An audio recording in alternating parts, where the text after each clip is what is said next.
Hey, okay, take 5. We're here with Joseph. He's back. He's back for a little while, doing some part-time stuff. And what are you working on, Joseph? All right. We're kind of doing a duplication or a kind of similar color scheme as these two pieces here that Sean had painted. It's dark purple and bone. And the kind of request was an otherworldly kind of metal on these swords. And so what I did first, you can see kind of the 2 of these. Right.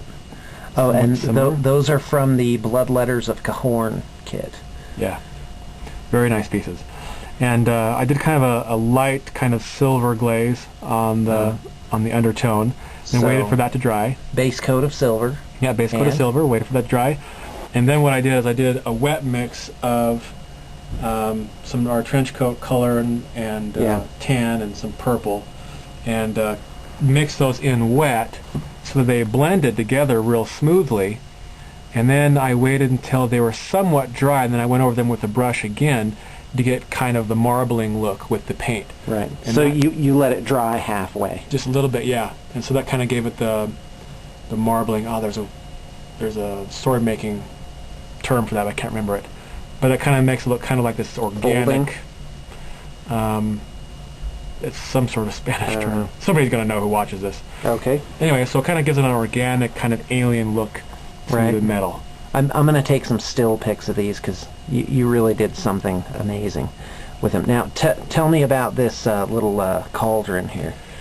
Now, this cauldron... is this finished, by the way? It is finished. Okay, great. Wow, that looks like it's glowing.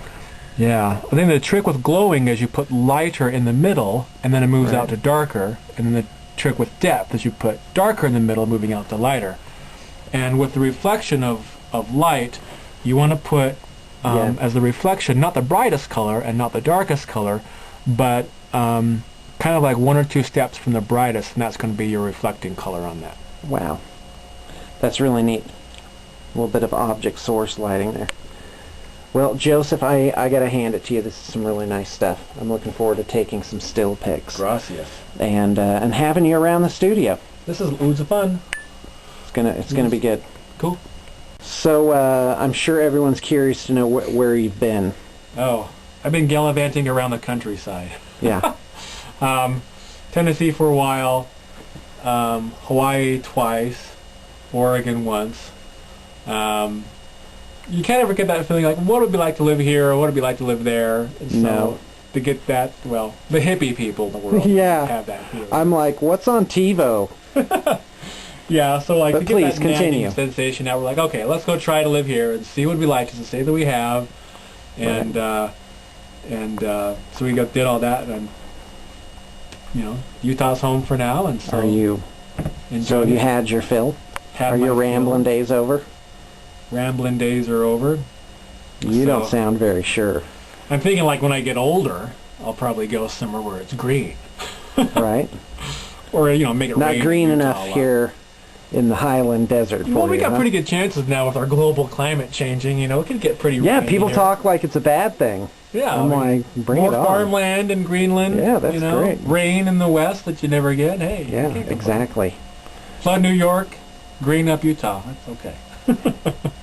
All right, I'm gonna hear about that from the New Yorkers. Right. Thanks, Joseph. Thanks, guys.